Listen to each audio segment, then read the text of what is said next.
At Arizona State University, we've made online education better, smarter, and more personalized so you can go further in your aspiring field. I decided to pursue medicine once I realized that ASU did have the online program for biological sciences. You're still required to learn the same curriculum. You're still being tested on the same content that anyone would be tested on in person. The comprehensiveness of the program prepared me so well for medical school. Explore over 350 plus programs at asuonline.asu.edu. This episode brought to you by the following patrons: Heather, Leaf Girl, Min, Jason, Madeline, Alyssa, Vixen, Laura, Jeremy with the laser eyes, Allie, Logan, Kristen, and Tia. And all the patrons want you to know you're loved, you're listened to, and you're a valuable member of this awesome Horror Virgin community. And if you want to hang out with us, do so in the Facebook group where we'll be talking daily. Well, Paige, we're starting recording at 10:21 p.m. my time, so there's no way we're not going to bounce on it crazy style.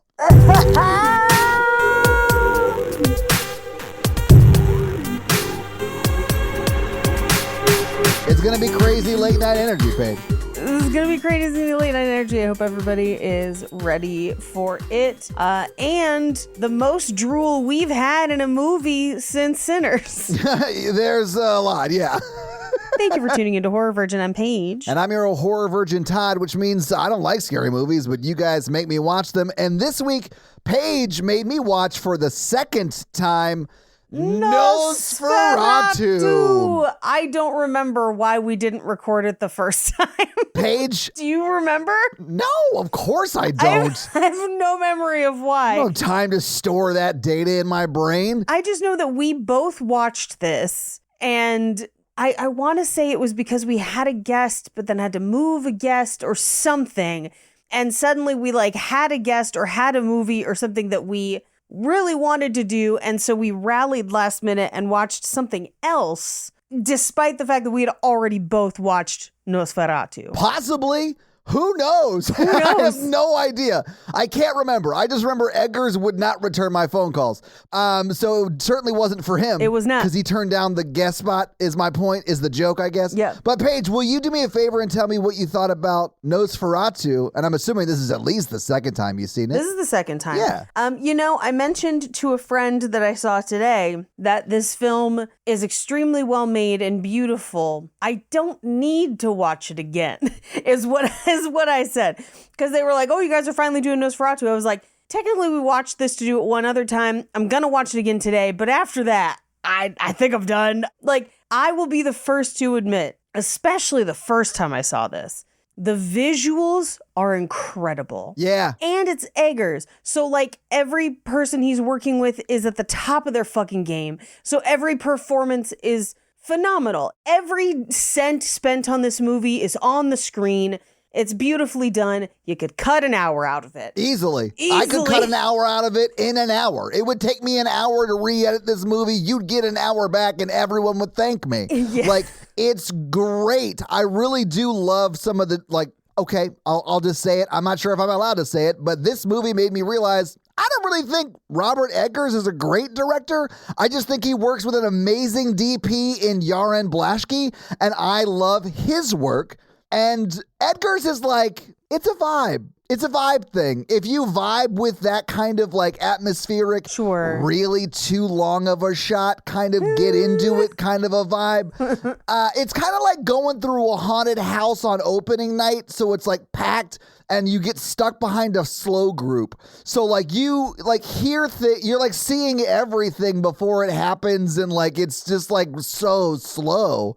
But it's pretty though, and it really is. The cinematography in this movie is next level amazing. It's so beautiful. Oh, but it ruins the pacing. Yeah, the shot of the castle under the moonlight. Yes. The shot in the forest at the crossroads. All of those things are, and here's why I hesitate to say that I'm not an Eggers person, because I am, because for those things I'm oh, that's beautiful. That is truly art on film. Yeah, I agree. I like his DP a lot. Well, here's the thing. I would argue that he would be the one that would have to storyboard it out and plan it out as a director, as well as getting the performances from the actors. A lot of that falls to the director. Do I think that he absolutely has an amazing DP? Yes. But do I think that he as the director kind of directs the vision, especially because I don't think all of these were in camera. I think some of them are in post. All the shadow work is all in post. And the first opening shot where like his shadow's on the sheet, but he's not there. Like some of that shit is so cool. Right. And that has to have been in post, right? That has to have been in post. Yeah. So I'll give Eggers Eggers his suit. flowers. And admittedly, I really like The Witch. So like I have liked his other work. It doesn't always resonate with me. That's also the same DP. Yes. and again, fantastic work. Not uncommon for DPs and directors to stick together at all, though, by the way. No. That's very common. Especially when you know you have like a specific aesthetic and you're working towards it. And they do. They nail it together, I think. Yeah. With the pretty vibe. And you're right. Yeah. The director will like storyboard out like the shots he wants. Usually it's pretty rare for them not to do that. Yeah. And then the DP just like is in charge of capturing it the best way possible. Right. And here's what I will say. I feel like there's an Eggers spectrum, right? Where on one hand, you've got The Witch, which is pretty story heavy. And although it is beautiful, it is very straightforward in its storytelling. And then you have on the other end of the spectrum, The Lighthouse, which is wild aesthetics and just the most unhinged performances you can get from two very talented but unusual actors. And then right in the middle here is Nosferatu. And like the other thing, and this is not an Eggers thing, but like Nosferatu is kind of a Kirkland brand Dracula story because like it follows many beats of the original Bram Stoker's Dracula. Isn't it pretty much exactly the original beats? I mean, I don't know. Almost. I have not seen the original Dracula, so I'm asking. I do not know. It is very close, extremely close, and just makes small changes. And to be honest, like Nosferatu, the name comes from that kind of Romania, Transylvania region, a name for kind of a local cryptid. And so that seems to be vampiric in nature, right? So like it is often used interchangeably with vampires. And I did not, unfortunately, have time to dig into whether or not the original Nosferatu was made as some sort of, where they like don't have the rights to a thing, so they do something similar to it. I don't think that's the case. I think they're just two stories that exist simultaneously that are unfortunately extremely similar. But because it's so similar to Dracula, even with the beauty of the movie, even with the great performances, even with all of that, a lot of it, when Orlok's not hanging dong and when we're not having a clear metaphor for the sexual repression of the era, it feels kind of retread. Like we know the story, we know what's going to happen. There's not a lot of mystery. And so you kind of have to be here for the film of it all, if that makes sense. And I would say the first time I watched this, I absolutely was. On a rewatch, not so much. Yeah, I mean, I watched it the first time. Thankfully, I forgot most of it. And then when I rewatched it tonight, I really sunk into how pretty it all was because it is so pretty. It's beautiful. I don't think there's a shot that doesn't look like it's, and I mean this as a compliment, but it doesn't look like it's a well thought out comic book frame. You know what I'm saying? Like, yes, each little story beat is like a comic book. That's pretty much what storyboards are. But it looks like the most artistic version of storyboards like come to life. Yeah. Which is so beautiful. Like it is so beautiful. And hard to do. Yeah. I mean, and some of those shots are straight up practical though, Paige. Like there's one shot where he's just like standing in the road and they're more or less doing the steamroller bit from Austin Powers where the guy's like, no, yes, and he's like a minute carriage. away Yes. on he has like 9 minutes to move out of the way of the carriage and doesn't. All of that's practical and he's just like backlit and it's so hard to get someone's front to like look somewhat normal when you're that heavily backlit and it just looks so good. I was like, damn, this is so well done, but it's taking forever to tell me any story. So like there are things about it I don't like. I would watch this again, but mainly because I like sort of plague adjacent cautionary tales about like, guys, don't do no nut November because if you go so long without nutting, the next time you nut, you will die. Right. That's what I learned watching this movie upon rewatch. It's not the message I walked away the first time, But this time, that's all I could think about. It just really made me laugh. I was like, damn. And he slept for years. Until a woman was born that was horny. How rare is it to find a woman who's into sex at this time that Nosferatu had to sleep for years before one became sexually eligible? Well, and that's one of the parts of this that I actually find really interesting because, like, yeah, no woman's ever been horny. No, I'm kidding. To quote Trixie Mattel, horny. It's just so funny to me how repressed the culture was. Yes. So accurately represented, but like, she's seen as like this like lustful, sinful like person. Like when William Dafoe does more or less an exorcism in front of like the people she's staying with. Yeah. While Nicholas Hoult, her husband's away. And like he comes over and does more or less an exorcism and he comes out in the hallway and he's like, it's what I feared. I would lose my mind if I just saw the craziest shit in my house, walked outside and the random dude who like a friend brought over to help was like, it's what I thought it was. What is your life like, man? That you expected that when you walked in. Yeah, I was like, oh my God. I would be like, you all have to leave, burn her outside. I am getting out. Oh, poor Aaron Taylor Johnson. He just wants his house to be calm. I know, right? I do think if we're viewing this from the perspective of a No Nut November survivor, I understand. Yes. Yeah. Yeah. I mean, depicting the ideas at the time about women's sexuality and the dangers of that, I actually really like this movie from that perspective to get real nerdy about it. However. Yeah, no, and Paige, literally that scene, the next thing he says to Aaron Taylor Johnson or whatever, Anya Taylor Johnson Joy or whatever his name is. Yes, like Onion Taylor Johnson. How dare you quote Trixie Mattel twice already this early on. Paige, I'm like the only other person in the world who knows that's one of her tweets. That's Onion Taylor Joy, but go ahead. Oh, my bad. And now I'm just misquoting it. Anyway, he says to Onion Taylor Johnson or whatever, right, that demons love sexually like free women because, you know, like loose or whatever. It's so like coded in like, well, yeah, if a woman like enjoys sex, that's just the devil. Right. Like what? If you're doing sex right, Paige, as a woman, you're not going to enjoy it. I'm surprised your husband hasn't explained this to you yet. I mean, it's like from that perspective, it's real gross. It's real crazy, even from the beginning where like the implication is that when she started banging Nicholas Hoult, the vision stopped. And like, look, as someone who very much enjoys Nicholas Hoult, maybe I'm down to try. But, like, I don't think that's what it is. Nicholas Hoult, the invitation's out there. See if you can bang Paige's visions away. That's what I just heard. Look, if you have not watched him in The Great, you are missing out. Paige, I have watched him in The Great, and he is great in it. He is so good at it. It's truly a great show that he is not the center of. And that's his problem in it. Paige, I do love that the Count tries to beat like the homeland soil clause of the vampire contract, I guess, by like shipping himself in like a dirt line crate or whatever. Yes. On an 1800s ship. Like, buddy, that's like a colander, more or less. You're sailing across the ocean. By the time you get there, all that dirt's going to be like Baltic mud. Like, you're not going to have home soil by the time you get off the Demeter. So, I mean, but that's a thing in every Dracula iteration, which, by the way, in this movie, it's not even the Demeter. The Demeter's the one in Dracula, and it's literally just the like brief entry in that book. But that is how both Count Dracula gets around the home soil thing.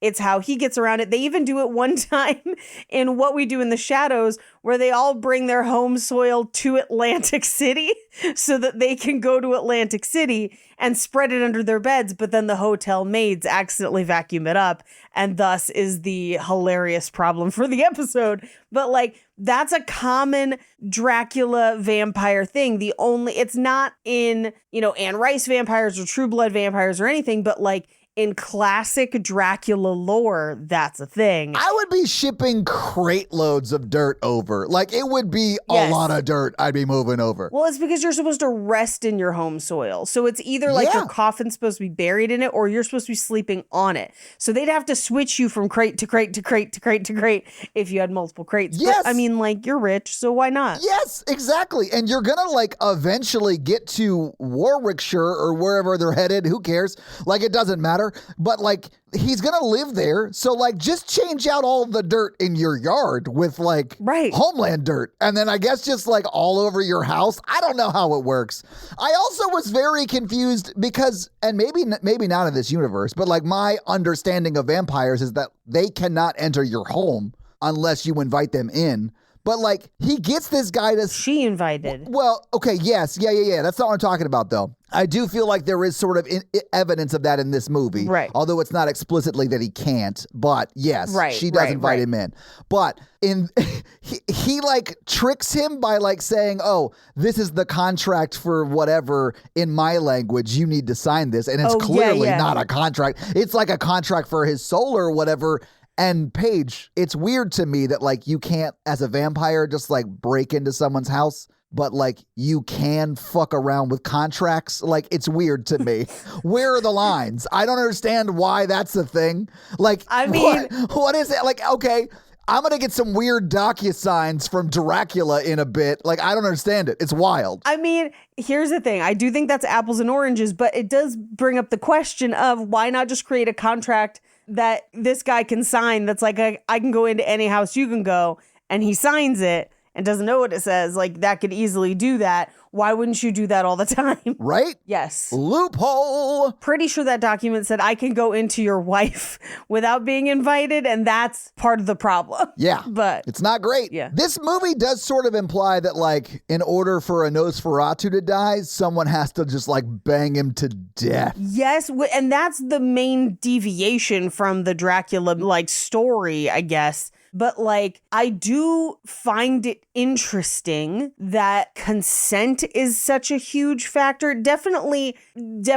not true consent, because she is threatened with the deaths of her entire family. But there's very much I'm not allowed to steal you. You have to ask for this. Yeah. In their relationship, which is, I think, in a way meant to also still imply that it is her sexuality that brings about her own ruin.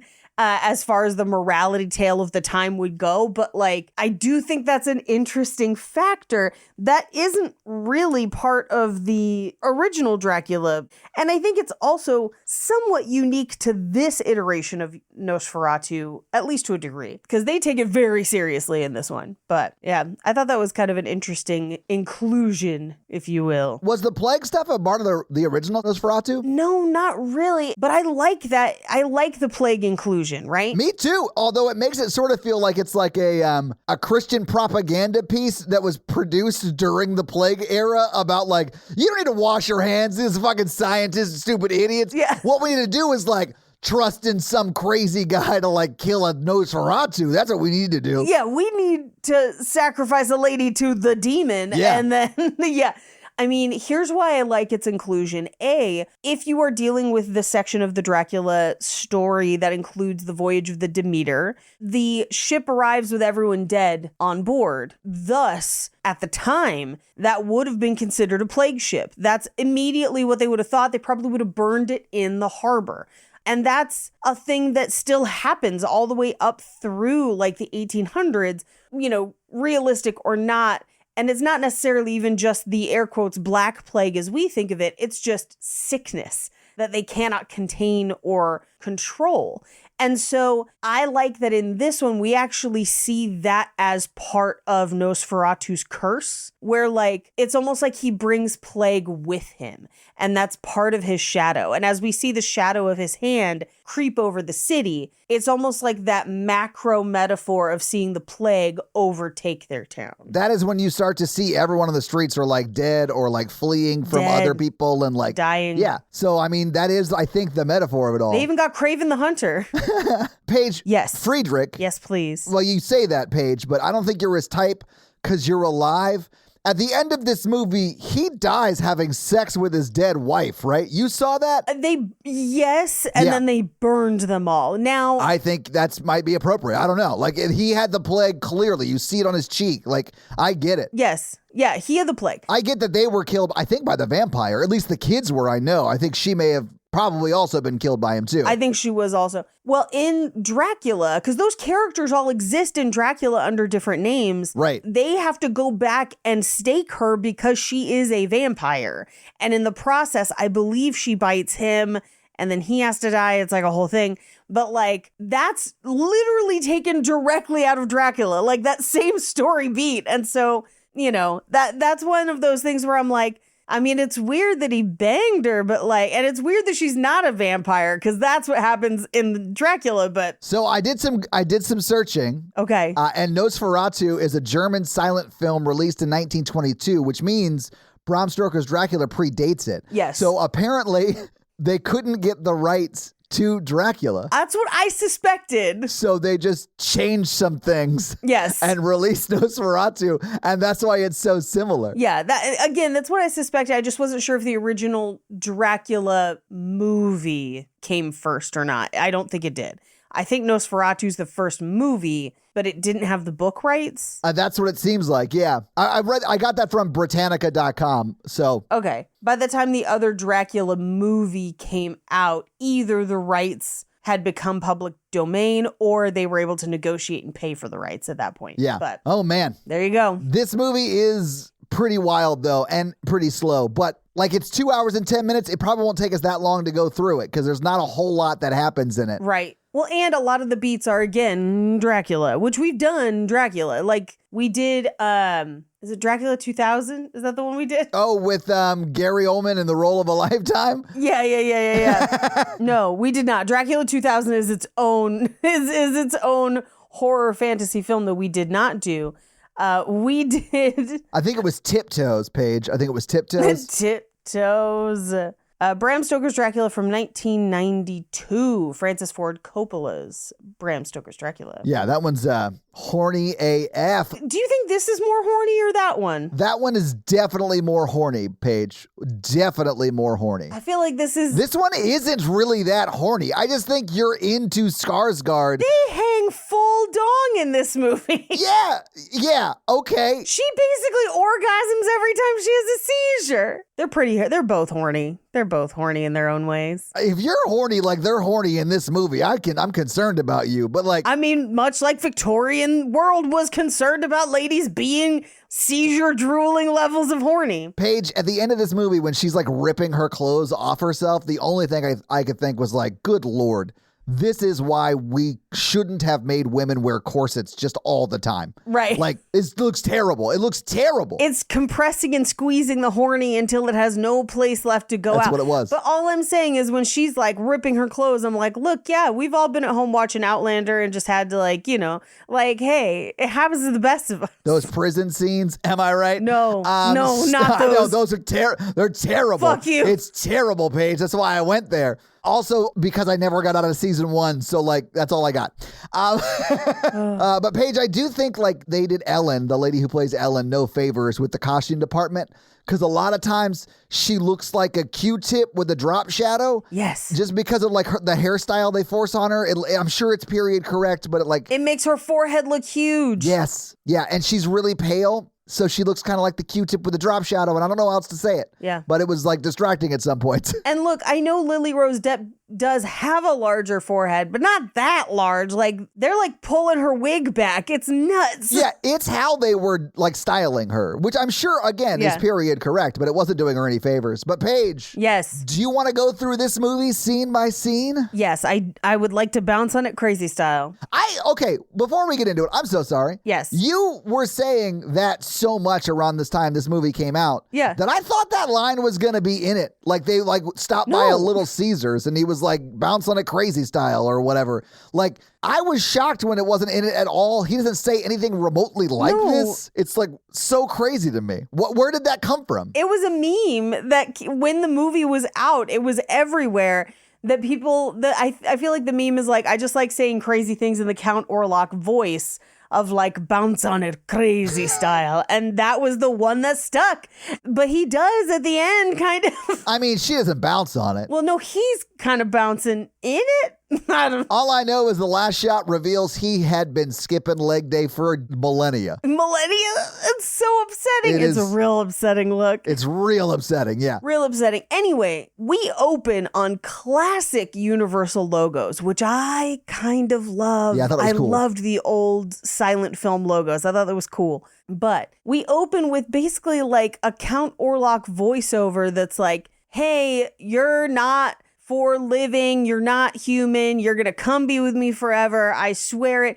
And then we like end with Lily Depp like waking up like it was a nightmare, like, oh God. Yeah. Right? And it is implied, because she's like out in the garden having kind of like a nightmare / seizure. I think this is supposed to be the night that she allegedly like agrees to be his lover, it is implied, and has some sort of dream sexual encounter with him. I mean, when she's in the garden and she starts to have a seizure, her hand is up by her mouth and like making a certain motion. Like it does look vaguely sexual in the seizure. I'll just say that. Well, and when it's referred back to, he says, he took me as a lover that night. Gross. So, yeah. Yeah. Yeah. What's grosser, House of Wax or this? Definitely this. Yep, yeah. Anyway, several years later, we open on her waking up next to Nicholas Hoult in separate beds. Yeah. I don't think that was uncommon at the time. It was not. It was often wives of, if you were an affluent family, as a wife, you'd probably have your own room,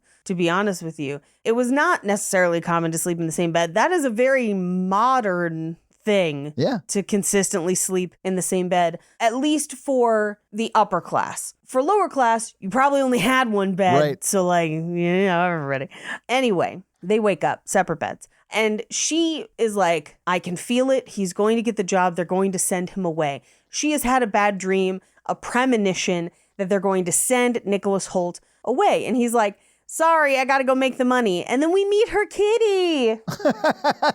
I guess we do, yeah. Greta, named after the actress who played Ellen in the original Nosferatu. Oh, there you go. But very cute kitty. It's a little stripy, floofy tabby. Love that. Anyway, we get a title card or a chyron that says Germany 1838. I believe it is Visburg, the town that they claim to be in. Regardless, Nicholas Hoult is trying to leave. He's already late. She's trying to get him to stay and have some morning sex. And he's like, ugh, gross. I mean, he's like, I gotta go to work. But yeah, I mean, you honestly gotta stay, and that's it. You gotta stay. Gotta stay. They're like newlyweds. They're newlyweds. Yeah. She's like, the honeymoon wasn't long enough. Yeah, she is like begging for it, which is like, great. Yeah. They're married. Have at it. I don't care. Good for them. Yeah. But he's like, no, I gotta go.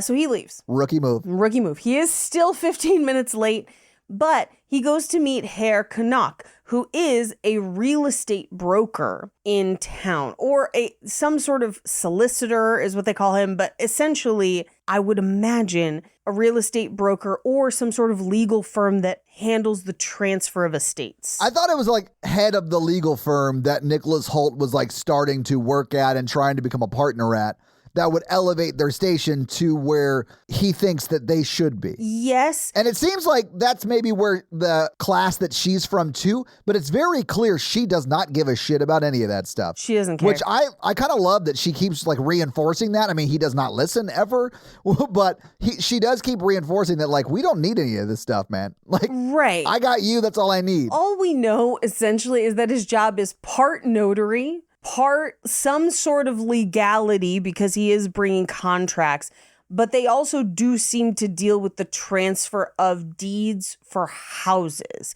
So maybe they're the title company.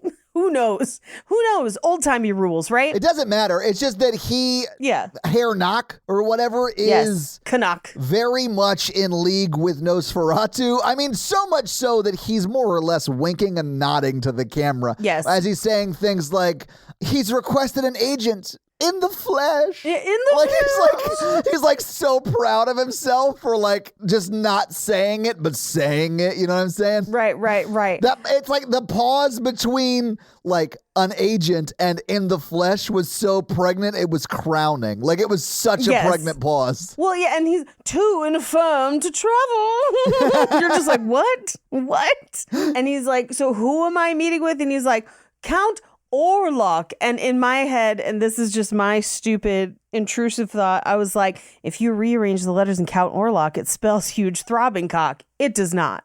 It doesn't at all. But I just like saying that because we are going to see one later. I don't think it was throbbing. Maybe not throbbing. It definitely was like... It's kind of hanging there. Yeah, it was hanging brain. Yeah. Like there was nothing going on. And which I get, dude was asleep. Yeah. And he got woken up by someone just leering over his bed, which I guess is a coffin made of dirt. Yeah. So like, I get it. It's scary, but like, don't leer. I do. This is a fun fact that I'll burn right now. After filming, Bill Skarsgård, who plays Count Orlok, because he's now, I guess, the guy to go to for freaky faces and weird voices. Oh, was he done that before? Pennywise? Yeah, right. No, I know. He's really good at it. He was great as He's Pennywise. really good and at he's it. great in this. Everyone's great in this. Everyone's great in this. That's why I love him so much in Barbarian, because you're just like waiting for it, and then he's just normal. Yeah, he gets his head smashed in. But after filming, there's, I guess, a silicone, like a prosthetic for that frontal nudity scene, and he gave it to Nicholas Hoult. Like he framed it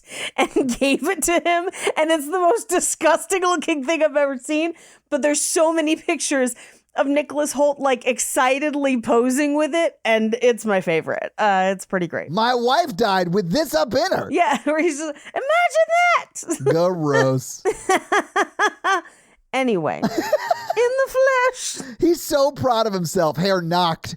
And I know it's Canuck, but I'm going to call it knock because it's spelled Knock. And it's funnier to me that way. It is funnier that way. It's like saying knife. Yeah. I love it. This is also a, I guess, conglomeration of characters where like Herr Canuck becomes our Renfield character. Yeah, he does. From the original Dracula. Nicholas Hoult becomes our Renfield character in the movie Renfield. I love it. Really enjoy Renfield. I know. I love that he must really enjoy like Vampire IP. You know, I feel like Nicholas Hoult just enjoys having weird roles or weird movies, and I love that for him.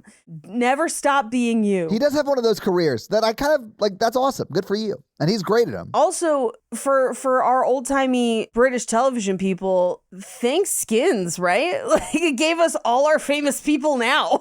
Like, good job, whoever cast Skins. Oh, I don't know, man. I mean, he's still living on that About a Boy money. I guess. That is him, isn't it? Yeah, it's him and Hugh Grant when he was a boy. That's he right. was the boy that it was about. Although if you ask Carly Simon, the movie's not about him. It's not about it. But all I have to say is Skins gave us Nicholas Hoult, Kea Scodelario, who was in Crawl and has been in a bunch of other things, Joe Dempsey, who has been in, I want to say he's in Game of Thrones, Dev Patel. We've got Daniel Kaluuya.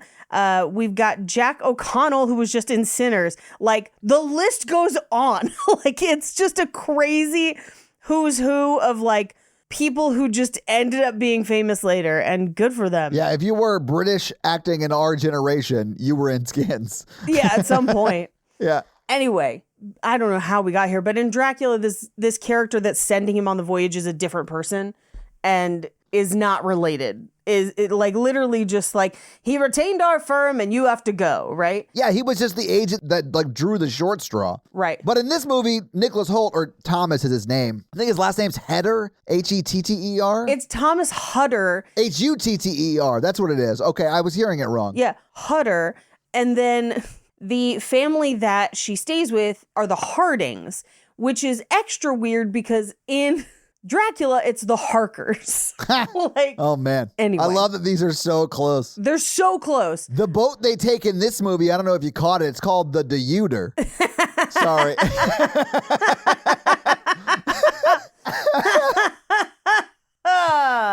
Idaho, no, Idaho. Anyway. Such a stupid joke. Oh, my God. It's such a stupid joke. But he's going to go to deliver this thing so he can be a partner in the firm, yada, yada, yada, yada. Yeah. So, but first he has to drop off Lily Rose Depp at his close friend's house, which, like, if you had a house guest like Lily Rose Depp, How rough would that be for you? Like, You mean like it was her in real life or her in this movie? in this movie, like you had a house guest that was like, I'm really sad because my husband's on a business trip, and then just like had wild seizures for weeks. Like, I'm sure you'd obviously get the medical attention, but you'd be like, this is way more than I bargained for. Yeah, I'd be like, hon, you got to deal with this because she's having like vaguely sexual seizures and I'm out. Like, I cannot be around this. Like, I don't know. It's weird. Handle it.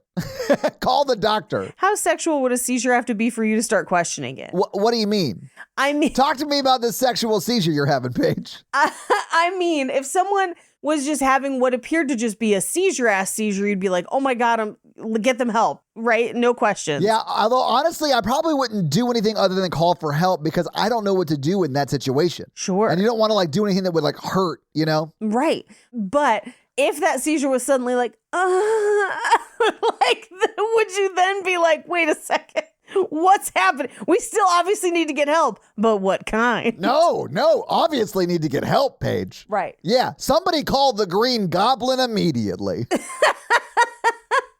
I brought pumpkin bombs. Wait, you can't find him? Oh, he's the guy who's trying to turn lead into gold in 1830 something. Oh my God. Yeah, when we get to him, we'll talk about it. I feel like the lighthouse is just his character and what he moved on to after this was like, did I watch a woman get murder boned by a Dracula? No. And that's how I came to work in this lighthouse. Is that the one where a Green Goblin has sex with a mermaid? Yes. I haven't seen it, but I've heard. Yeah. It's like The Shape of Water, but it's reversed. I would say mermaid is generous. I would say the implications are darker than that, but that's fine. I trust you. I haven't seen it. Yep.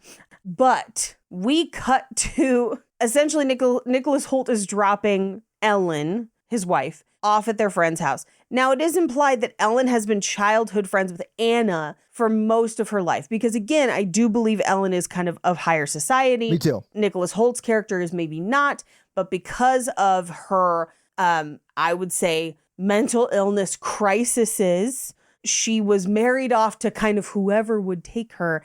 But she does seem to truly have a love match in Nicholas Hoult. And Nicholas Hoult loves her back. Like, they love each other. Yes, Yeah. absolutely. And it does seem like Friedrich and Nicholas Hoult are friends too. Like, they met at school or something, and they are very friendly. Absolutely. So she then, on the way, basically, as he's like, I gotta go. And she's like, please don't go. I had a dream. It was our wedding, but you weren't there. And I was married to death and I was happy, but then everyone was dead. And he was like, don't say those things. Yeah, like you're saying Out weird loud. stuff, babe. Like, it's scary stuff. But anyway, it's Friedrich's and his wife's problem now. So bye, love you. Bye. Yeah, very much like, hey, don't say that. They're going to think your uterus is traveling around your body. Like that kind of. They probably will think you have too much blood in your system, so you've got to be bled or whatever. Yeah, you got too much blood, or they got to like vibrate you calm, like whatever it is. We got to balance her humors. Has she tried doing cocaine about it? How much laudanum is too much laudanum? It's a wild time for medicine. That's my Google autocomplete, like always. How much, and it always goes to laudanum is too much laudanum. Yeah. Laudanum is too much laudanum. At one point, he's like, let me turn up the ether. And then he just dumps it into a rag and like puts it over her mouth. And she just goes, and I was like, that's good ether, man. That's some good ether, guys. I'll have what she's ethering. And anyway, he's like, don't say that out loud. Shh, just stay with our friends and fine. This whole scene just kind of serves to get us to like meet Onion Taylor-Johnson and his wife, Anna Taylor-Johnson, and their children scream and screams more. Yeah. But just to kind of establish they're an affluent family. But as they go off to bed, Nicholas Hoult and Ellen, his wife, do seem to be banging in like the foyer. Yeah. I mean, or their room or like wing of this house is very large. Yeah, I don't know. Because it does seem to be like behind the front door, which like, Right. fine, have at it. I don't care. But like, In the mud room. yeah, right. I would be like, hey, we're guests here. Maybe we should move it to like the kitchen. Yeah. Yeah. Or some other public, but maybe not quite as public. The kids are in bed. We could definitely do it in the kitchen. How dare you bring the orphan into this? At this point in time, the kitchen might be a complete other building. Who knows? You're right. They might be in another building. That's what's up. But regardless, we cut to them in their, I assume, bedroom later on. Yeah. And she is up and putting some of her hair into a locket to give to him. Boy, am I glad that's a tradition we have kind of abandoned. Yeah, me too. I don't understand that really, but maybe it's because photos have always existed in my lifetime. Sure. Because you have something of those loved ones now that are not parts of their body now decaying. Right. I feel like we have developed many other ways to commemorate the people we love in our lives that don't include DNA. Some people still choose to, and that's up to you.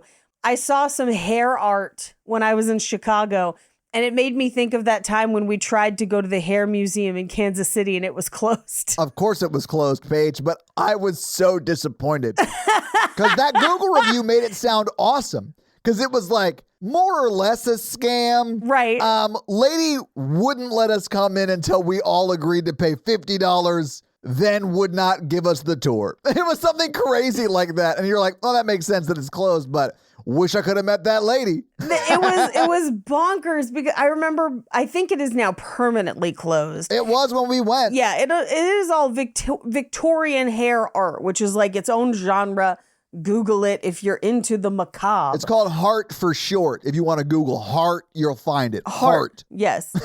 But from what I remember, because we pulled those reviews for a game that we played during a live show, where it was like half of the reviews were like, fucking creepy, but okay, cool. And then the other half were like, yeah, she kept talking about how Donald Trump was going to get rid of the illegals in the middle of the tour. Like she was like an Uber Trumper.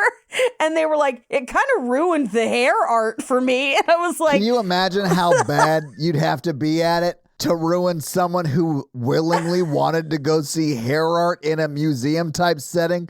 In Kansas? In Kansas. Anyway, guys, check it out. It's, yeah. Yeah. Meanwhile, as she's, making her own hair art in this locket, we cut to Hair Canuck doing full-on pentagrams and blood on the floor with like a Pier 1 imports full of candles. It's funny because like the last time you saw him, you're like, man, that guy is like gotta be in on it, right? And then it jumps to like, he's naked on the floor, sending what I assume is like the demonic version of a fax to Nosferatu a few countries over or wherever he is. Right. And it made me laugh so much. Yeah. Like, dude is so committed to the bit. I'm so happy for him. He's so well, and this is just something because this movie does hang dong, right? We know that, right? Everyone knows that, but not this dong. And I think it's really funny the way he moves around that circle with the book very carefully placed. Yeah, he does. And only because I have watched this once before did I notice it.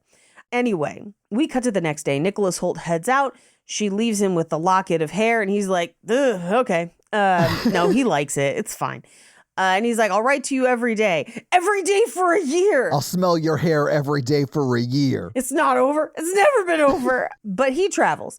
And we get roughly 15 minutes of just footage of him traveling. Yeah. Until he gets to what looks like every village set in the TV show Vikings. Yes. It's the background actors of A Knight's Tale the entire time. It kind of is, which I guess is like rural Eastern Europe in 1838, which is believable. Like, that was a long time ago. Well, and what we will eventually find, because they all seem to be extremely superstitious. They don't want him to go to the castle. They don't want him to stay at the inn. He has to pay like double or even triple to stay. And even then, once he's in the inn, there's an old woman trying to cleanse him and being like, don't go to the castle. Like, you will be cursed. All of this is cursed. This is all bad. Yeah. And then at night, he has a dream that he believes he watches them do a ritual where they lead a naked woman on horseback into the forest and then stake a vampire in a grave. And then he wakes up thinking it was a dream, but his shoes have dirt on them. So it clearly happened. Yeah. I mean, I don't know how he got back to his bed, but his boots got mud on him. So Right. Either that or there's like some kid just joyriding people's shoes at night. Not gonna, write that off as not a possibility. I mean, yeah, it's Eastern Europe. Who knows what happens? Right. But I'm sure it was actually that this happened, which leads me to my next question. Why did that lady have to be naked on the horse if all they were going to do was stab a grave? I don't know. And other than the wouldn't it look cool of it, I don't have a concrete reading of why. But I do think it's interesting that he wakes up the next morning and everyone is gone. Everyone's gone. Which makes me think that either they are like a traveling band of vampire hunters. Love that. Want their movie. Can I get that movie? And also the movie of the Native American vampire hunters from Sinners. Give me both of them. Let's do it. Or Orlok got to them somehow. Sure. Not sure. Yeah, who knows? I think it's the former. Because his horse and everything is gone, he makes his way up to the castle. And that's another 15 minutes of travel. I do want to note just very briefly, when the woman in the inn is trying to cleanse him and protect him with garlic, she spits on him a couple times, which is something I have mostly experienced from older ladies in my Mediterranean parts of the family. From what I understand, that's good luck or good fortune or Evil something. eye, yeah. It's not a derogatory thing like it would be here necessarily. I mean, it's not derogatory in the sense that I'm spitting on you. It's like I'm spitting to protect or keep evil away. Right. And it's not like spitting. It's no, I rebuke you, basically. Yeah. Yeah. It's something that my Aunt Marie used to do a lot. And now, oddly enough, my mom and I have started doing it just at things that we think are evil. There's one exit on the Grapevine coming down the 5 where we have broken down, cars have broken down multiple times that we have driven that stretch of road. And so every time we drive past it, we spit at it. And so but I thought it was really interesting to watch her here with garlic and no, pray, spit. And I was like, wow, this is just me 30 years from now. Just waving garlic at people and spitting. Anyway, he makes his way up to the castle. He walks. It takes forever. It does. I mean, but this is where the steamroller bit happens, where he's got a whole ass minute to move out of the way of the carriage. And then as it the horse rears up on him, he covers up and then it's not there. And it's sideways in the road and the carriage door just opens for him and then he gets inside. And then, I guess takes this driverless carriage all the way to the castle. Right. Which wouldn't that freak you out? Yes. And also, clearly, if it's a ghost coach or whatever, that came from Nosferatu. And if you're mad about me being late and I took your mode of transportation, you can eat a dick, sir. I was hindered by your schedule. Look, all I'm going to say is even if in Beyonce's America 2025... We are not in America in this movie, Paige. No, but even if today in America in front of my house, if a Waymo showed up and was get in, I'd be not today, Skynet. No, I don't fucking trust anything that don't have an operator. You can eat a dick. I ain't getting in your robot cab. And I feel the same way about this carriage. Yeah, I wouldn't want to get in a driverless carriage either. Yeah. No. That's definitely spit on it. Oh, yeah. It's evil. Yeah. It's evil. That's the evil eye right there. For sure.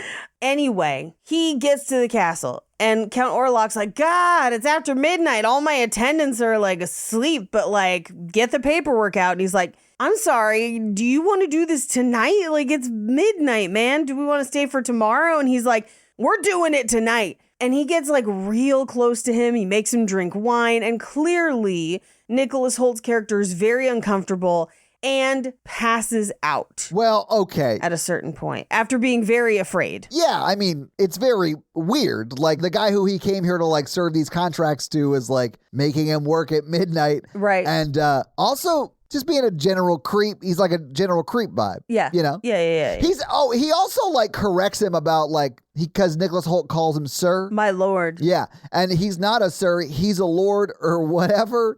He's very like, I didn't spend 4 years in phlebotomy school and 3 years in that fellowship figuring out the perfect way to bite a jugular to be called sir. It's Count. By the way, every time after someone said the Count in reference to our main bad guy here, I started writing in my notes the Count, and then eventually I started seeing Sesame Street's the Count in every shot. It's like a reverse of the only live action dude in A Christmas Carol. Yes, Scrooge. Yeah, Scrooge, yeah. Yes, I would kill Yes, same. for some, and I'm sure somebody has done this, to recut the more salacious parts of this film with the Count from Sesame Street. Just him counting thrusts at the end. You'll have 3 nights. 1, 2, 3. One of my favorite unnecessary censorships ever is the Count's Singing? counting song. Oh my God, yeah. Sometimes I count the spiders on the wall. Yes. Yeah, it's very funny. That whole song is hilarious. Incredible. Anyway, Nicholas Hoult wakes up and he's been bitten. Yeah. He's not good. Listen, if you go to the Count's house and he makes you drink wine and you pass out in his presence, you definitely got to go to the doctor. Oh, yeah. Bad things have happened, and it's time to try and bring him up on RICO charges. Gotta get him. He's literally trafficking himself in this movie. Yes. We cut to the next day where Ellen and Anna are walking, and Ellen is basically, it's kind of like the scene in Barbie where she's like, do you guys ever think about death? Like, it's that kind of vibe of like, hey, do you ever feel like not like a person, like you're empty and puppeted by a demon? And Anna's like, no, what the fuck? She's like, my kids can hear you. Shh, what? No, this is like 1800 bad. And like, of course not. It's like, no, we're not.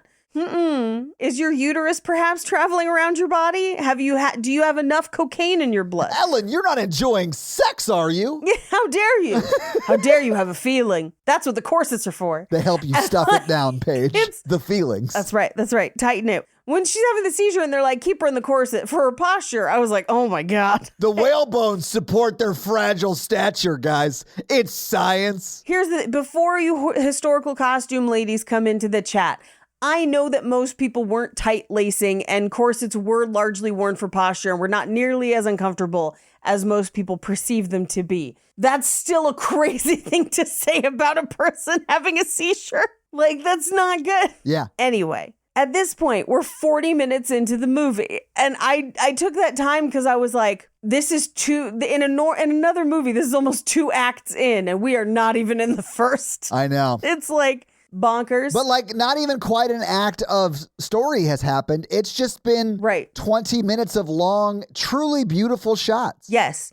The traveling takes up most of the time. Yes. The traveling and anytime Bill Skarsgård delivers a line, because Count Orlok delivering 1 line is the equivalent of somebody else delivering 4 lines in speed. Yeah, it's like a less coherent Bane. Yeah. But like also if Bane was a little bit of Treebeard. Because it is very guttural and growly, which I know you're into, Paige. In the right format, right? At a certain point, I'd be like, get to the point, man. Because he's like, I will sign this document and I will move it over here next to the wine. And why were you late? And you're like, get on with it. Say anything faster. Can you text it to me? I'm sorry. Anyway, we cut to the castle the next day. Nicholas Hoult wakes up. He is bitten. And I think he thinks it's rat bites because there's a bunch of rats around. But we cut to the next night where he has Count Orlok sign the documents. This is where the Count makes him sign that one document.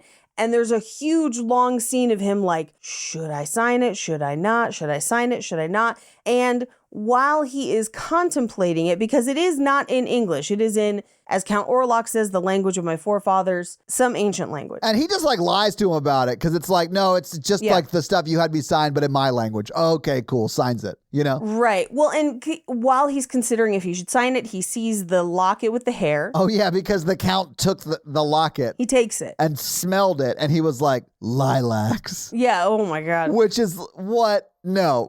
You think you can still smell it? No. And especially after, like, she was, like, not a fan of the lilacs. It's, like, a whole thing. Anyway, he keeps that token. He doesn't give it back to him. But he does give him the money for the transaction. And at this point, Nicholas Hoult is like, cool, can I go home? I really don't want to be here. I'd like to leave right now. And he's like, you seem unwell. You can leave when you're feeling better. And basically essentially has him go to bed, although he does get bitten again, so he doesn't actually remember going to bed. He just wakes up the next day. Oh, yeah. He becomes like Nosferatu's blood boy, more or less. Yeah, which again in Dracula is the thing. But the next day he wakes up and he can't get out. There's like no way out of the castle. Yeah. He does find the room full of coffins, at which point he opens the one that he believes that Count Orlok is in. He does find him, but it is right at sunset. So Count Orlok gets up and chases him. And this is where we get the dong. Yeah. It's just hanging dong. It's hanging there. Where he's just like, I'm awake, crazy style. Like that kind of, you know, whatever. I want the bread, cheesy style. Cheesy garlic bread. No, not garlic not bread. garlic bread, Paige. No. Ta-ta. Maybe this is why I like garlic so much. This is why you'll always be safe from a Nosferatu. I will always be safe from a Nosferatu. Maybe that's why he could smell so good, Paige. He's a Nosferatu. Oh. That's why he can always smell those lilacs. Lilacs. Gain fabric softener. Glade plugins. Anyway, Nicholas Hoult runs to his bedroom, pursued by hellhounds, and ultimately, like, runs out through a window and then falls down into a body of water below. Yeah. As that happens, Count Orlok essentially telepathically communicates with Ellen, where he's like, your husband is lost to you. Dream of me. Only me. Dream of bouncing on it. Crazy style. And she has like a nightmare where she kind of wanders out into the street. And this is where she starts to have her seizures. Right. Where we do see that Count Orlok at one point was drinking from Nicholas Hoult kind of before he fell out of the window. It's all kind of happening at one point.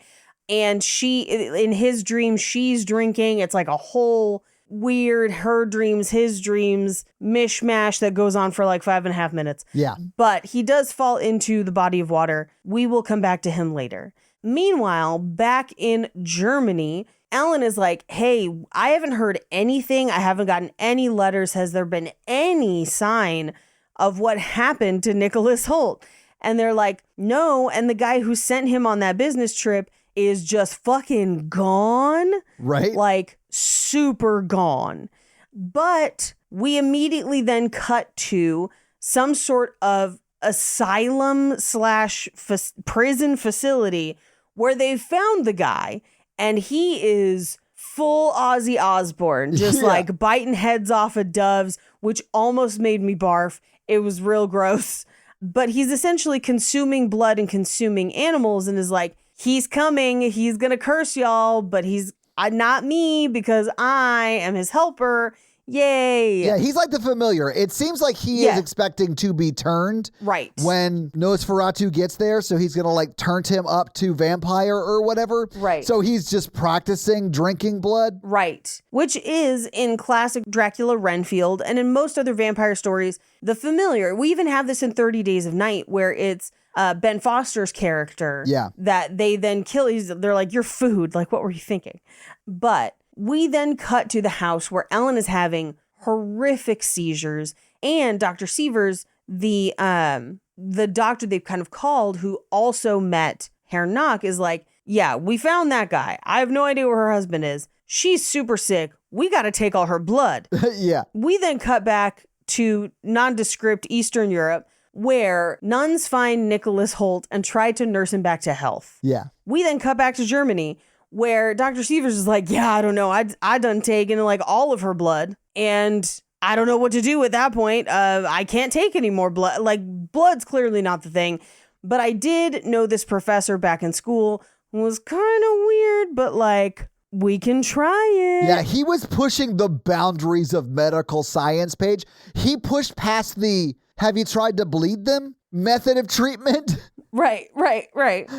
So we cut back to the nuns and they're like, hey, Here's a little backstory on Count Orlok because we haven't had time for exposition. Right. Even though we're more than an hour into this movie. So here it goes. He was an enchanter in life. He made a deal with the devil. The devil kept his body alive. For what? Blasphemy. But now his shadow makes people sad, and you're still stuck in the shadow. Please don't leave this establishment. Right. And he's just like, I gotta. And they're like, you can't. And he's like, I gotta. And they're like, Right now he is in a race to get home, and he is racing Mr. Steal Your Wife, right. Nosferatu. And Nosferatu's got a head start and a boat. Right. Because we cut to the boat where we see all of the crew getting sick from plague. Now, it seems to be plague caused by rats. I think it's him biting people and they're getting sick. It definitely is, yeah. Obviously. But we cut to, they go get Willem Dafoe. And he's like, oh, I miscalculated this. Oh, hey, friends. Yeah, no, I definitely wasn't just relying on stars for calculations. Come here, science. And they're like, hey, we got this girl at our house. We've taken all her blood. We don't know what to do. And he's like, did you do cocaine about it? And they're like, so much. And he's like, but how much laudanum? Too much laudanum. Anyway, will you come in and check on her? And he's like, all right. We cut back to the nunnery where Nicholas Hoult is like, I gotta go. Yeah. And he like goes on a horse and they're like, please don't. We literally cut back to the nunnery just to see Nicholas Hoult go on a runnery. Like, because he's just like leaving as fast as he can. Again, because he's in a race. Yes, a race against boat and time. Yes. And love. Anyway, he's making his runnery. Meanwhile, on the boat, they're still getting sick and they're just like barfing blood everywhere. They're like, what the fuck is going on? Meanwhile, Ellen be having a crazy seizure and the Green Goblin has showed up. Tell me about how much blood you have. Like, I brought pumpkin bombs. I brought the glider. Tell me about the blood. But he's like, okay, what's going on? She's like, I've had spells like this since childhood. But then when I met Thomas, they kind of subsided. But now that he's gone, they've appeared again. So maybe that's the thing. And he's like, interesting. But then she falls into a trance state. Yeah. And he's like, oh, she is not here. Let me ask you more questions about the blood. Did you take blood? They're like, yeah, we took it. And he's like, she having her period? And they're like, yeah, how much is it? So much blood. It's so much. So much It's like blood. a heavy day. Happens to the best of us. Paige, and then he lifts her arm and stabs her in the wrist in front of Friedrich and his wife. Right. Like, and they were planning on bleeding her again. So this is like a medical procedure. Right. So it's not like he does this to prove a point, although he does use it to make a point in the scene, which is she's fully in a trance. She's not going to feel this, and she doesn't. And that's how he, I think, knows to like try and get her to describe what she's seeing. And then I think he realizes after a few questions that he's not talking to her. Right. So he tries to go to whoever is in control to speak, and then it does. And Nosferatu says some shit. Yeah, well, because he's like, what do you see? And she's like, enduring night, the specter of death. Yeah. He's coming. And then she does a crazy back bend. Yeah. And then pops back up and she's like, I persist to join you. Everyone will be knee deep in blood. You are coming to me. And you're like, what? I know. What is this? And then she does another back bend. And then they like leave and they go and talk in like the foyer where we find out it's Christmas because there's a Christmas tree. Yes. And they're like, hey, freaky. And he's like, yeah, she's clearly possessed. And they're like, no. But this is when William Dafoe walks out and is like, yeah, that's what I figured it was. Yeah. I was like, what? What is your life like? How many times have you seen that, man? Yeah, it's crazy. Nuts. But he's just like, when women are whores or whatever, the devil gets in. Like, it's a thing. It's a medical thing. Like, Yeah. everyone knows this. Everybody knows this. It's like such a sort of shitty viewpoint. I kind of hate it, but it is accurate to the time. Like, it's not the film's fault. Like, it is just like what Germany probably was like in 1840, you know? Probably. But meanwhile, on the boat, finally one sailor's like, fuck it, I'm cracking open that weird crate that's making everybody sick. Yeah, I'm cracking open the vampire box that's filled with soil and rats and stabbing whatever I find inside. That boo box is toast. Like, I'm going for it. Yeah, rest in peace, Glenn Close. R.I.P. Glenn Close. In a wig. Boo! Anyway, he goes to crack open the box and immediately Orlok jumps out, drains that guy. He did. Yeah. Do you think he was hanging dong for this guy too, or is he only hanging dong for Nicholas Hoult and his wife? I feel like, given the variety of people he seems to hang dong for, I feel like he's an equal opportunity dong hanger. I agree. Yeah. I just think he likes to sleep naked, honestly, and I get it. Like, yeah. I do. It gets real hot when you're sleeping on literal dirt, Paige. There are dozens of us. I love naked sleeping.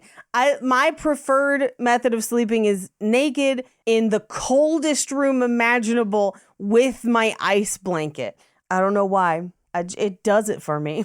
All right. Anyway, meanwhile, Herr Canuck is biting more people. He tricks a guard into coming in and bites him. This is how he gets out. He like bites a guard to death and then runs away from the asylum or whatever it's called. Right. Meanwhile, at the same time, Thomas, aka Nicholas Hoult, makes it home and is like, oh my God, the vampire hasn't found you yet? Thank goodness. And they're like, yeah, but she has been having these like episodes. Meanwhile, Friedrich and the doctors go to the docks because it's implied that Friedrich is like a shipping heir or some sort of merchant. And so he goes down to the docks, and this is where they find the plague ship. Yeah, I assumed he owned a bunch of boats. Yes. He was like a shipping magnate, and his dad was also, and he sort of took over when his dad died. Right. And so they fetch the doctors. The doctors are working on the plague, and they're like, I think this might be linked, but like I can't quite figure out how. Yeah. And the Green Goblin is like, have we considered vampires? And they're like, no, we had not, but I guess we have to now. Yeah. Meanwhile, Herr Canuck has picked up Count Orlok and in his coffin and used basically a river, like a canal, to get him to the old estate he has now purchased. But at the old estate, he's like, hey, I could just go kidnap that girl for you. And he's like, no, she has to come to me willingly. Yeah. She gave herself willingly once. She must agree to do it willingly again. I will come to her and talk to her about it. Yeah, the second the Count gets to Weisberg or wherever, it fully goes to like a Jane Austen enemies to glamored lovers type vibe. Right. Like Orlok is more or less just Mr. Darcy with a neck fetish from here on out. I mean, There's no way Darcy did not die the second he unloaded inside Keira Knightley, right? just from the hand flexing alone, that version of Pride and Prejudice is forever ruined for me because of Succession. Because I will only ever see him as Wamsgans. He's such a good actor, man. He can do anything. He's so good. Oh, I know. He's fantastic. Yeah. He's so good. He's even the villain in Deadpool versus Wolverine or whatever. And he's great in that too. But like, I just see Wamsgans. Yeah. It's because he was so good in that. Anyway, so as the doctors are looking at the plague victims, they're like, hey, they ain't got no blood. Uh-oh, vamping time. So then we cut to, they go to the Harding residence and they're like, hey, pretty sure it's a vampire. And Onion Taylor-Johnson is like, get out of my house. Yeah, literally. Literally get out. But meanwhile, Count Orlok shows up and is like, hey, girl, Thomas is having vampires or whatever. And the kids are all scared of monsters. But Ellen basically has this encounter with Count Orlok where he's like, hey, I'm going to give you 3 nights to decide if you want this. And if you don't, I'm going to kill everybody, which is why it's not actually consent, because he's like, no, either bang me or everyone dies. Right. He rolls in like 1, 2, 3, you get no more. Right. You only get 3 days and then you open up your door. Like he is very much like, I'm going to kill everybody unless you sleep with me. It's been so long. Yes. Upon release, I will die. One loved one dead. 2 children drank. 3 graves in the mausoleum. Like, it's very nuts, right? Yeah. But so she then goes to climb into bed with Anna. And I feel like this is very queer-coded, and I don't think it's an accident. Well, I mean, you're dealing with the only horny woman in the world right now in Ellen. Right. So, yeah, I could see it being a little queer-coded. Well, and Anna gives her the cross, which means that Anna doesn't have it. And then when they wake up, Anna is just covered in rats. Yeah, she got plagued up. Plagued up We then cut to her husband, Anna's husband, Harding, is like, I haven't slept in fucking days because this girl be having seizures in my house. My wife got bit by a bunch of rats. How did those even get in? I don't know what the fuck is cats and dogs living together. Like, what is it? Meanwhile, Ellen is like talking to Count Orlok and is like, what? And he's like, your husband signed you away. I don't know if you know. And she's like, no. What? Maybe? I don't know. What? Wait. Was the contract in a language he spoke? Oh, then get it the fuck out of here, Orlov, or whatever. Like, that doesn't count. I actually do kind of wonder how he got a contract from a different country to hold up in this country. I mean, good for him. Good. Yeah.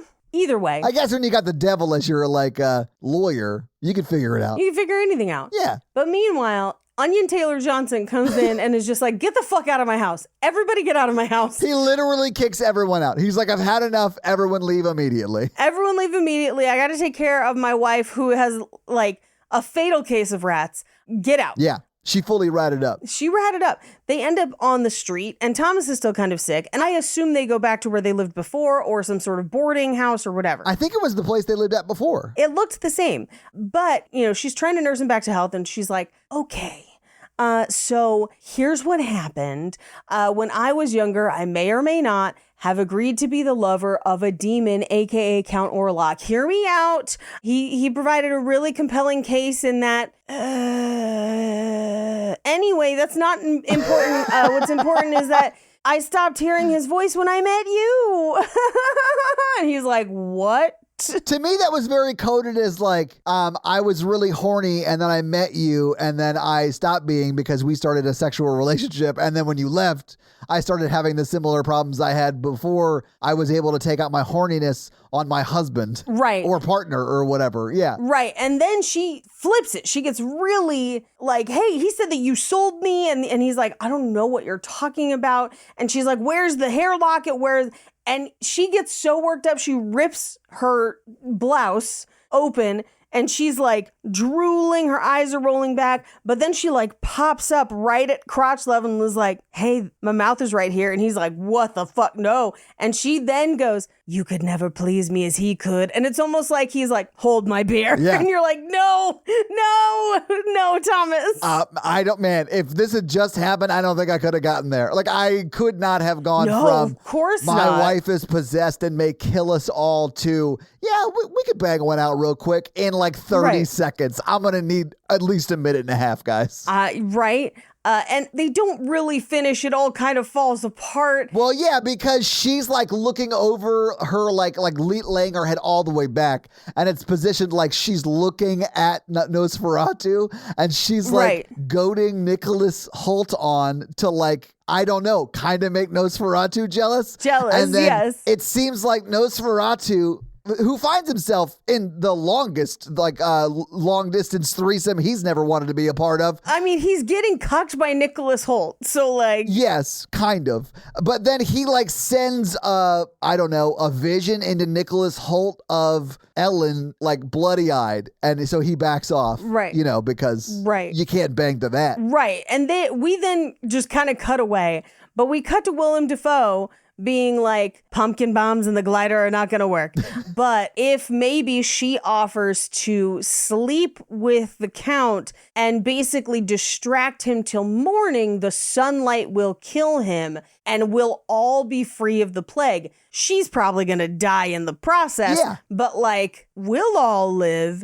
And so we then cut to the next day when, now that it's day 2, Count Orlok goes and kills Anna and the kids. And at this point, Onion Taylor-Johnson is like, well, now that there's 3 coffins involved, I believe it's vampires, and I don't know what to do with all of the emotions I have. Yeah, but he's going to go necrophilia about it. It's not great. It's not great. He doesn't quite yet do that, but he slowly starts to lose his mind here and does not come back. Right. At this point, everyone else is like, we got to gear up and make a plan for the vampire. And Willem Dafoe is like, hey, Anna, you know, it's possible that if you bang him, you could distract him until daylight, and then we'd all live, and you'd die, but like we don't live. And she's like, you mean Ellen, not Anna. Anna is Ellen, not Frederick. Anna. Anna Sorry. just died Yes. when Anna's dead. when Nosferatu snappled up her kids. Right. No, Ellen. Lily Rose dead. Yeah. Willem Dafoe's just like, you could save us. Paige, wink, wink. It's not just that you have to have sex with him, it's that you have to have sex with him all night. Oh, that's like, guys, he skipped leg day every day for a millennium. He's not going to have that kind of stamina. No, you're going to be doing all of the work all night. I feel like he's drinking her blood so that he's got enough blood for an erection. That blood's going straight to the, well, that's why he's pulling it out of, I don't know if you know, there's like a vein right there. It's called the motorboat vein. And he's just drinking right from the boat. I do know, man. This is dark stories from Paige's dating past. Gather around, kids. Auntie Paige has a tale. Auntie Paige has a tale. Men will message you terrible things on dating apps, but one that I encountered... Let me show you my tail. Sorry. Oh, Sorry. One that I encountered way more times than I would have ever expected. This is not really a thing that I ever thought about before this came up. I am very pale. I have very pale skin, always have. And obviously in my photos and stuff, you can see that. And so men would ask me if I was pale enough that you could see the vein, the boob vein, because there is one, like a blue one. Paige, I'm familiar with the boob vein. Right. Yes. Yeah. Your wife, also very pale. Very familiar. And men would ask me if they could see it. I never answered anybody, but I would like, that's a thing. Yo, girl, you veined up. Also, like, what if you can? What are you going to do with it? It sounds like if they're messaging you about it, they're into it. Like it's a positive for them. Yeah. But I just think that's what a strange attribute to pick out, I guess. Yeah, why is anybody attracted to anything? Like, yeah. Yeah, that's fair. I get it. It is weird, though. Like, it is weird, but like... That's a weird ass. People have sex with feet, and that's also weird to me, but like, they're into it, so have at it. I mean, I'm on a foot repair journey and got a pedicure today and offered up feet pics on my Instagram stories, but only for weird items that people give me. And so I'm just trying to see what the coolest thing is. I can't wait to see how this turns out. I can't either. Who knows? So far, it's only been Labubu's and cheese. But it's early days. Anyway, I bet if I offered pictures of the vein, I'd get more. But pretty sure my husband would object. Yeah, probably. The feet when he saw and he was like, well, let me know what you get. Craft singles? Craft singles? That's what I throw out at the strip club page. Craft singles. Oh, wait. Okay, but have you seen those videos where people throw craft singles at babies and it sticks to their heads and it stops them from crying? But picture that over the vein, Paige. See, I was picturing it just on a shaking butt and it was pleasing me greatly.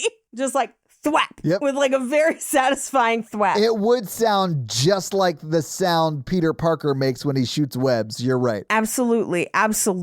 Yeah. Anyway, they're all making plans for Nosferatu. And after Willem Dafoe was like, you could save us, wink, wink, he makes plans with the others to go to the property that Nosferatu has bought and try to stake him there. Meanwhile, they're like, hey, where did Onion Taylor Johnson go? And they're like, to the crypt. They go to the crypt. It's too late. Bad things have happened in the crypt. Yeah. It's honestly, they show you too much of it. He like goes there, pulls Anne, his wife, because I'm talking about Friedrich in this moment. He pulls her out of the grave. And it's really Shakespearean in a way. Like it is like someone who's so sad. They pull their dead wife out of a grave, kiss it, and then thankfully it cuts away before he bangs her till he dies. Right, because when we get there, he is dead and they are in a compromising position, but then they light the crypt on fire, thank goodness. Yeah. Burning it all. And at that point, they go to Count Orlok's mansion, or like manor, the broken down land that he owns. But little do they know that Orlok has gone to the house to meet Ellen. Yeah. And Ellen's just like, all right, dude, let's go. They start making out. It's really upsetting. But then they try to kill what they think is Count Orlok, but it is Herr Canuck, who is like, my final service to him. Yay. And they're like, shit, this guy, fuck. They do, I believe, burn that manor just to be safe anyway. Yeah, William Dafoe runs in there like it's the French Revolution and just starts lighting shit on fire eventually. Yep. He's dropping pumpkin bombs all over the place. Quick, to the Da Vinci copter, or wait, what was it? The Da Vinci hoverboard or whatever it is. Whatever it is. But they light it all. Nicholas Hoult runs back to his house just in time to basically watch Orlok on top of his wife, drinking her blood and having sex until she dies from loss of blood.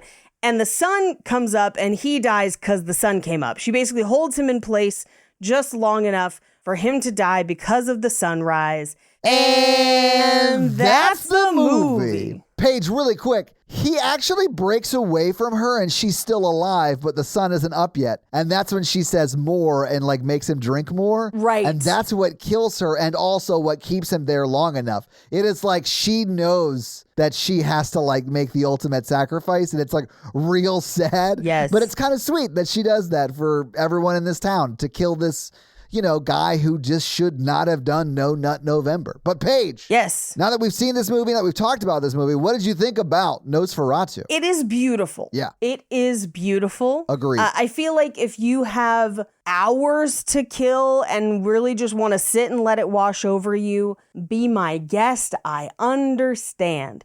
I feel like I don't need to see this again anytime soon.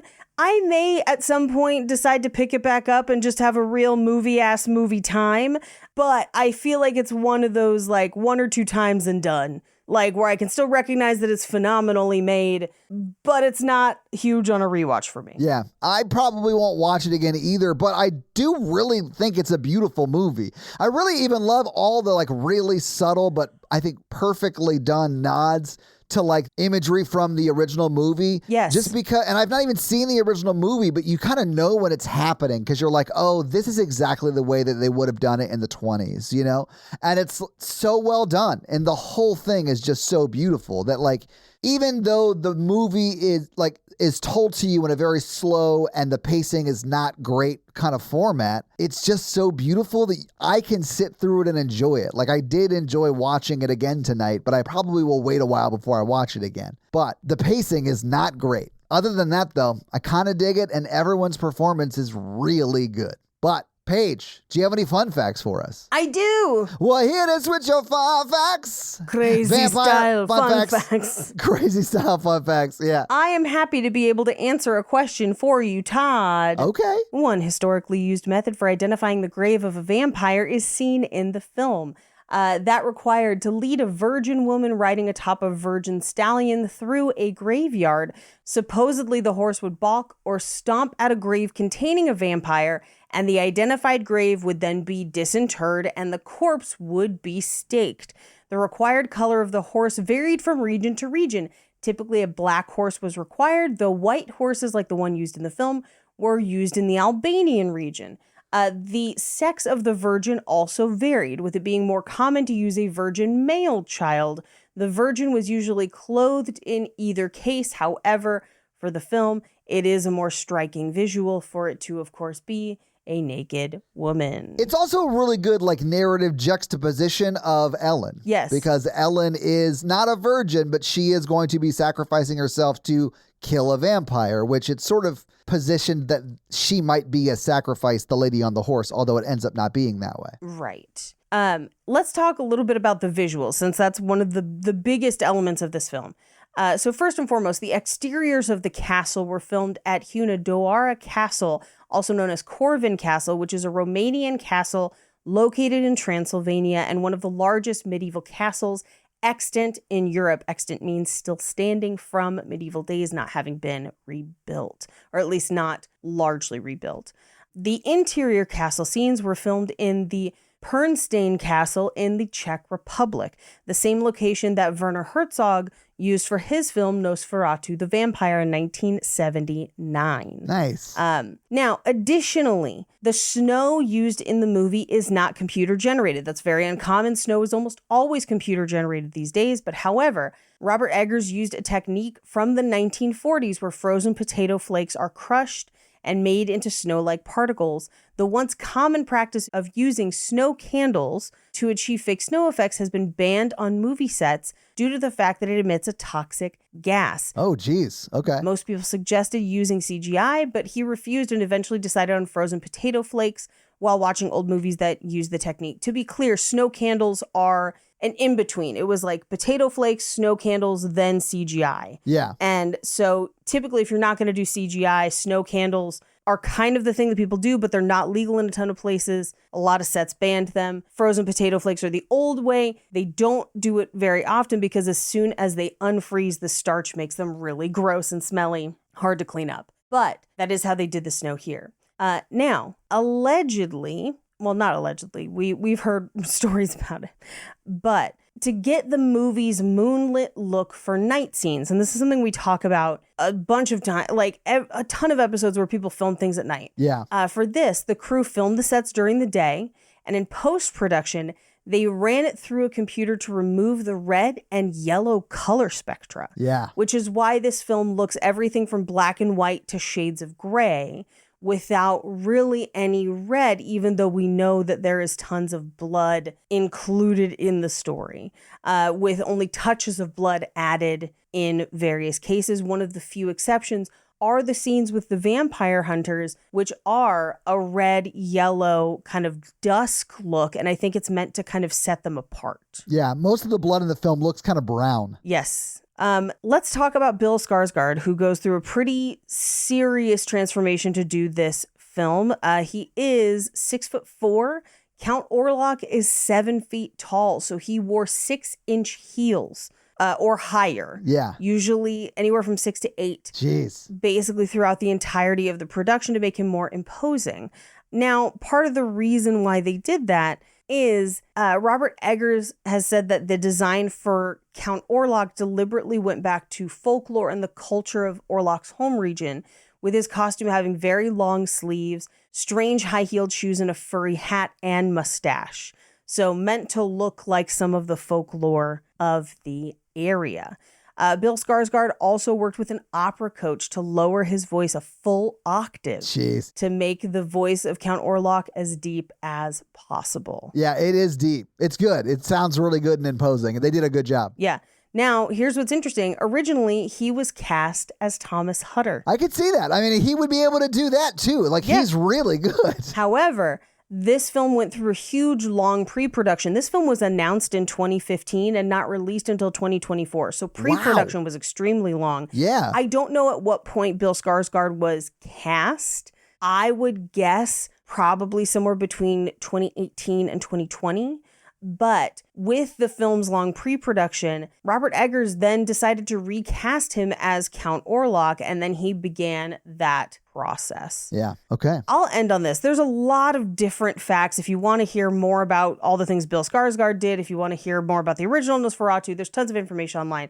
But I'll end on this one. The word Nosferatu is of uncertain origin. It's believed that Bram Stoker first learned it from an 1885 article by Emily Gerard on Transylvanian superstition. And the only previous found usage is from a German article on vampires from 1865 by Wilhelm Schmidt. Both sources claim the word is Romanian, but the term has no meaning in that language. And those are your fun facts. Well, thank you for those fun facts, Paige. Let's talk a little bit about box office. So what do you think the production budget was for Nosferatu in 2024? I think this cost about $180 million. Oh, Paige, I am happy to report it cost $50 million. Oh, this looks amazing for I know. $50 million. Oh my God. $50 million is a ton of money, but this movie Not looks for this. so good. No, I agree. Yeah, that's what I'm saying. Like, Yeah. There's a ton of famous people in this, and it looks so good. They did a great job with that budget. I have to assume it's because they shot a lot in Eastern Europe. Yes, I would it is assume. always cheaper to shoot in Eastern Europe, but if you had told me that this cost $220 million, I would have been like, I believe you, and it's on the screen. As opposed to things like The Gray Man, who are like $200 million, and I'm like, this looks like it could have been filmed for $40 million. This is embezzlement. 100%. Allegedly. But Paige, this movie came out the weekend of December 27th, 2024. It was number 3 in its opening weekend. It was beat by Sonic the Hedgehog 3. Number 2 that weekend was Mufasa: The Lion King. Number 3 was, of course, Nosferatu. Number 4 was Wicked. And number 5 was Moana 2. What do you think Nosferatu made in its opening weekend? I think at third, this is a very popular time to see movies. I think at third, it probably still made about $12 million. Paige, flip it. It made $21.6 million in its opening weekend. Yeah, it crushed it. I mean, still third, but that's great for an opening weekend. Yeah. Now, it was in theaters for a total of 8 weeks, but for its first 3 weeks, it was in the top 5. It was third in its second week and then fourth in its third week. And then it dropped to 7th. And it was never again in the top 10 after that. But again, it was in the theaters for 8 weeks total. What do you think it brought in domestically in those 8 weeks, Paige? I think it probably brings in about $60 million. Paige, it did a little bit better, although that would make sense with where it started. Right. But it did go on to bring in $95.6 million, and that's just domestically, Paige. So again, it's already made money because it was $50 million budget. Yeah. It made $95.6 domestically, and internationally, it brought in another $86.1 million. Ooh, well, that's why he gets to do his werewolf movie. Yeah. And I'm excited for that. Let him do whatever he wants because the dude's printing money right now. Yeah. I mean, he brought in $181.7 million on a $50 million budget. That's good job. Real good. Yeah. But that is your box office. Paige, do you want to hit him with that scary scale? Our scary scale is a scale of how scary we found this movie while watching it today, with 1 being Ghostbusters and 10 being Texas Chainsaw Massacre. Todd. I'm going to give it a 2 because I did jump 2 times and both were jump scare moments. It was in the very beginning when you see him choking her as she's having her first sexual seizure or whatever it is. And then when Nicholas Hoult and her are having sex and he gets the vision of her, and that's like, both of those scared me. So a 2. But it's not that scary other than those jump scares. I'm going to give this a 1. That's fair. Anyway, that's your scary scale. Yeah. So this week, Paige, you made us watch Nosferatu for a second time.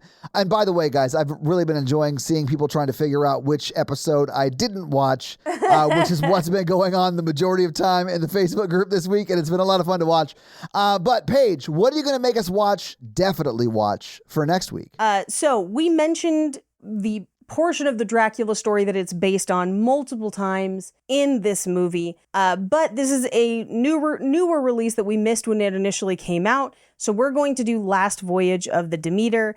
It is streaming a bunch of different places, but that's what you should watch for next week is The Last Voyage of the Demeter. Which you know takes place in the Dracula universe because it's not the Deuter. Exactly. But yeah, you're going to have to check back next week for that episode, guys. Hey, Todd, do you have any reviews for us? I do. Paige, this week I'm going to read a Spotify comment from our most recent House of Wax episode that literally came out today. I was going to say today, but it is now 12:06 a.m. for me. So yesterday, I'm going to read Zoe's comment because they said, I enjoy Crimson Peak. I know it doesn't actually matter, but I still wish Paige liked the movie too. Because I don't know, you typically do talk bad about that movie even though we have not done it.